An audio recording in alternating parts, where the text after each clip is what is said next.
It was a beautiful morning on the island of Sodor.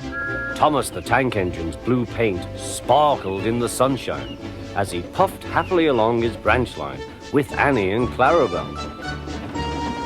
He was feeling very pleased with himself.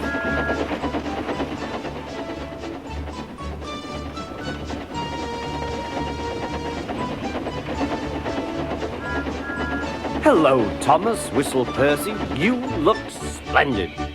"Yes, indeed," boasted Thomas. "Blue is the only proper color for an engine." "Oh, I don't know. I like my brown paint," said Toby. "I've always been green. I wouldn't want to be any other color either," added Percy. Well, anyway, huffed Thomas, "blue is the only color for a really useful engine. Everyone knows that." Percy said no more. He just grinned at Toby. Later, Thomas was resting when Percy arrived. A large hopper was loading his trucks full of coal. Thomas was still being cheeky. "Careful," he warned. "Watch out with those silly trucks."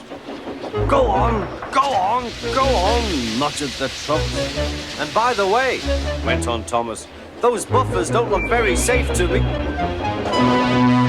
The last load poured down. "Help! I'm choking!" cried Thomas. "Get me out!" Percy was worried, but he couldn't help laughing. Thomas's smart blue paint was covered in coal dust from smoke box to bunker.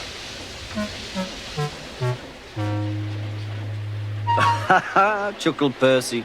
"You don't look really useful now, Thomas. You look really disgraceful." "I'm not disgraceful," choked Thomas. "You did that on purpose. Get me out."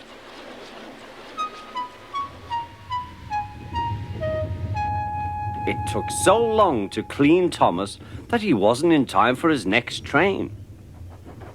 Toby had to take Annie and Clarabel. "Poor Thomas," whispered Annie to Clarabel. They were most upset.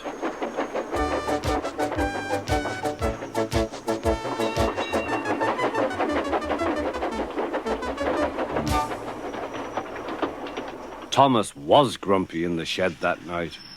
Toby thought it a great joke, but Percy was cross with Thomas for thinking he had made his paint dirty on purpose. Fancy a really useful blue engine like Thomas becoming a disgrace to the Fat Controller's Railway. Next day, Thomas was feeling more cheerful as he watched Percy bring his trucks from the junction. The trucks were heavy and Percy was tired.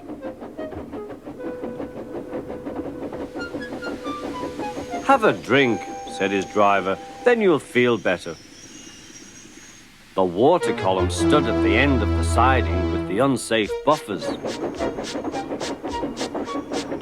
Suddenly, Percy found that he couldn't stop. The buffers didn't stop him either. "Oh," wailed Percy, "help!"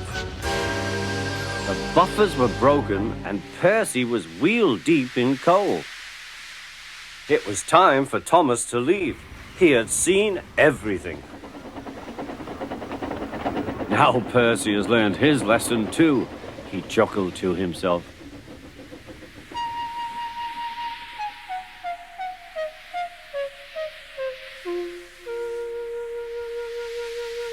That night, the two engines made up their quarrel. "I didn't cause your accident on purpose, Thomas," whispered Percy. "You do know that, don't you?" "Of course," replied Thomas, "and I'm sorry I was cheeky.